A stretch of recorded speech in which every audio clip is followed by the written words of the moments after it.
perkenalkan, nama saya Uti Arinianha, pendamping sosial PKH dari Kabupaten Lampung Tengah, Provinsi Lampung. Di sini saya akan mempraktekkan pembelajaran untuk modul 6 tentang pemanfaatan bantuan sosial dalam pemenuhan gizi anak usia dini dan juga ibu hamil untuk sesi 10 dan di langkah ketiga tentang pengelolaan bahan pangan bansos untuk memenuhi kebutuhan gizi pada makanan pendamping ASI. Ya, ibu-ibu, sebelumnya kan kita sudah mempelajari tentang sumber bahan pangan dari lingkungan kita untuk pemanfaatan lingkungan yang ada di sekitar kita, bahan pangan yang dapat bermanfaat atau untuk memenuhi kebutuhan gizi ibu hamil dan juga anak usia dini seperti hasil pertanian, hasil perkebunan, perikanan dan peternakan. Seperti halnya yang tadi sudah kita bahas ya Bu ya, tentang apa sih lauk pauknya, karbohidrat yang ada di sekitar kita, kemudian protein dan mineralnya dan lain sebagainya. Nah, sekarang Ibu, kita akan lanjut ke pembelajaran yang selanjutnya atau langkah yang ketiga tentang pengelolaan bahan pangan bansos untuk memenuhi kebutuhan gizi pada makanan pendamping ASI. Jadi sebelumnya kan kita sudah belajar mengenai ASI eksklusif, ibu hamil dan lain sebagainya ya Bu ya. Jadi setelah bayi atau balita mendapatkan ASI eksklusif selama 6 bulan, bayi itu diberikan makanan pendamping ASI untuk memenuhi kebutuhan gizi bayi tersebut. Begitu ya Bu ya. Nah, tadi kita sudah belajar mengenai apa sih macam-macam lauk pauk, proteinnya dari sumbernya seperti apa dan lain sebagainya ya Bu ya. Oke, nah Bu, sekarang bagaimana sih Bapak Ibu cara mengolah dan memasak makanan agar gizi yang ada di dalam makanan tersebut tetap baik? Ada yang tahu nggak Bu, gimana cara masaknya Bu?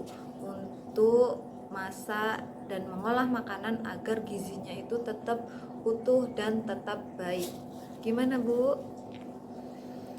Oke, ya terima kasih ya Bu. Nah, iya Bu, direbus ya Bu ya. Tidak terlalu lama memasaknya. Iya. Itu salah satunya. Nah, Bu, di sini kita akan mempelajari kita akan mempraktekkan bagaimana cara memasak makanan pendamping ASI dan makanan orang dewasa untuk ibu hamil dengan bahan-bahan lokal atau bahan-bahan yang ada di sekitar kita atau juga bisa didapatkan dari warung. Jadi bahan-bahan lokal itu misalkan di kebun kita ada apa, misalkan ada bayam, ada tomat, ada sayuran yang lainnya, itulah yang kita gunakan. Begitu ya ibu-ibu. Nah, ibu-ibu, sekarang saya akan membagi ibu-ibu semua menjadi 2 kelompok, yaitu untuk kelompok yang pertama adalah makanan pendamping ASI, untuk yang kedua adalah makanan orang dewasa atau untuk ibu hamil. Jadi kedua kelompok ini akan mempraktekkan bagaimana sih caranya memasak untuk MPASI dan untuk makanan ibu hamil. Kelompok 1 itu akan mempraktekkan memasak makanan pendamping ASI. Untuk yang kelompok 2 adalah untuk memasak makanan untuk ibu hamil atau untuk orang dewasa. Nah, dalam mempraktekkan cara memasak kita hari ini nanti, kita menggunakan bahan-bahan lokal atau bahan pangan yang kita dapatkan dari warung ya ibu-ibu. Jadi kita memanfaatkan apa yang ada di sekitar kita. Jadi misalkan lahan kita kosong di samping rumah, ada bayam, ada sayuran apapun yang bisa dimanfaatkan, itulah yang kita gunakan atau kita dapatkan dari warung dekat rumah kita. Begitu ya Bu ya. Oke, nah Bu, gimana sih Bu caranya memasak makanan itu tadi Bu? Untuk untuk membuat MPASI dan juga makanan orang dewasa agar gizinya tetap terjaga dengan baik. Iya, jadi Bu, kita gunakan cara memasak sederhana, yaitu bisa merebus, mengukus, memanggang, dan juga menumis. Jadi dengan cara tersebut nilai gizi pada makanan tersebut akan tetap utuh. Kemudian jangan lupa kita tetap menjaga kebersihan ya Bu. Sebelum kita memasak, kita harus mencuci dulu terlebih dahulu. Cara mencucinya jadi harus dipastikan bahwa bahan-bahan tersebut benar-benar bersih. Begitu ya Bu. Kemudian yang selanjutnya adalah tidak ada penambahan atau pemberian penyedap rasa. Jadi untuk MPASI, terutama untuk bayi, kita tidak boleh menambahkan misalkan penyedap rasa Royco, Masako dan lain sebagainya, itu tidak boleh, atau tidak boleh. Kemudian untuk ibu hamil pun juga tidak boleh ditambahkan penyedap rasa, hanya menggunakan bahan-bahan dasar. Mungkin kalau untuk MPASI, garam dan gula pun hanya diberikan hanya sedikit saja ya Bu ya. Tapi kalau untuk ibu hamil kita menyesuaikan rasa dan tidak boleh berlebihan. Misalkan tidak, yaitu Bu, tidak menggunakan penyedap rasa. Begitu ya Bu. Kemudian untuk makanan pendamping ASI, kita harus memperhatikan tekstur makanan agar dapat mudah dicerna oleh anak dan pengolahannya tidak menggunakan minyak. Jadi untuk masak makanan pendamping ASI kita tidak menggunakan minyak Bu. Jadi kita bisa menggunakan bahan yang lainnya, atau itu tadi direbus atau dikukus menjadi satu. Biasanya seperti itu. Begitu ya Bu ya. Nah, silakan dipraktekkan ya Bu.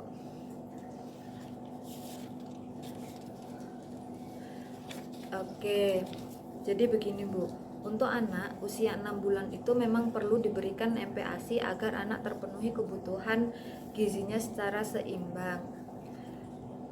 Anak baru lahir atau bayi baru lahir memang diberikan ASI eksklusif selama 6 bulan. Tapi setelah 6 bulan itu memang dibutuhkan makanan pendamping ASI. Jadi agar anak itu kebutuhan gizinya terpenuhi. Karena semakin besar usia atau semakin besar anaknya, kebutuhan gizinya semakin banyak.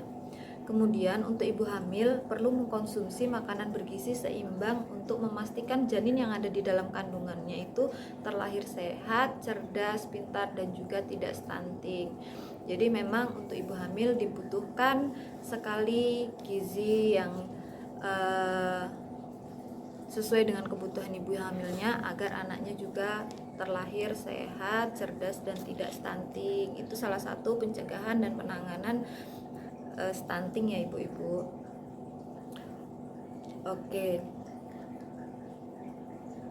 Baik ibu-ibu, tadi kan kita sudah mempelajari tentang bagaimana cara mempraktekkan untuk memasak makanan pendamping ASI dan juga memasak makanan untuk orang dewasa untuk ibu hamil ya Bu ya.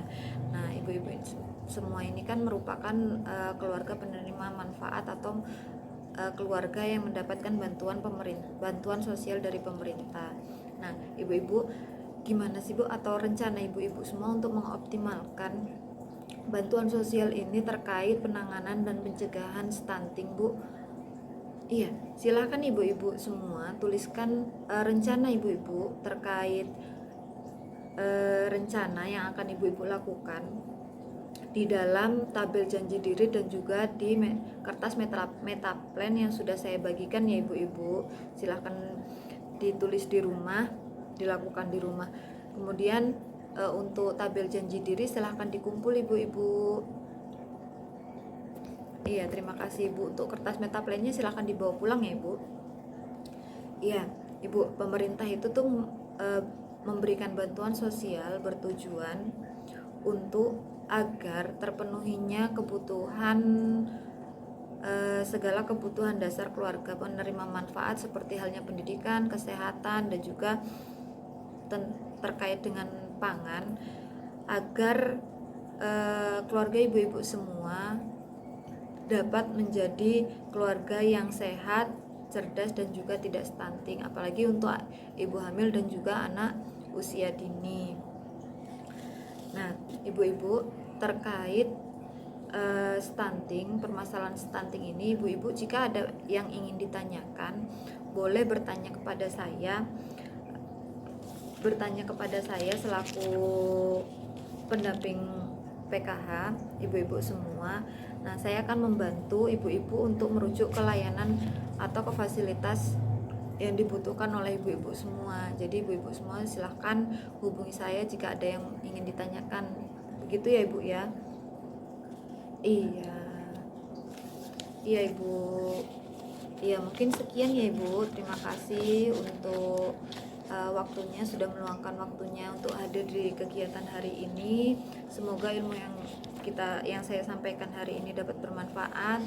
Kita sama-sama memaksimalkan bantuan sosial dari pemerintah untuk memenuhi kebutuhan, segala macam kebutuhan untuk anak usia dini dan juga ibu hamil, agar anak tersebut lahir dengan sehat, cerdas, dan juga tidak stunting. Baik, terima kasih ya ibu-ibu. Untuk mengakhiri kelas hari ini, kita tutup acara hari ini dengan membaca Alhamdulillahirobbilalamin, dan terima kasih ibu-ibu semua. Sekian.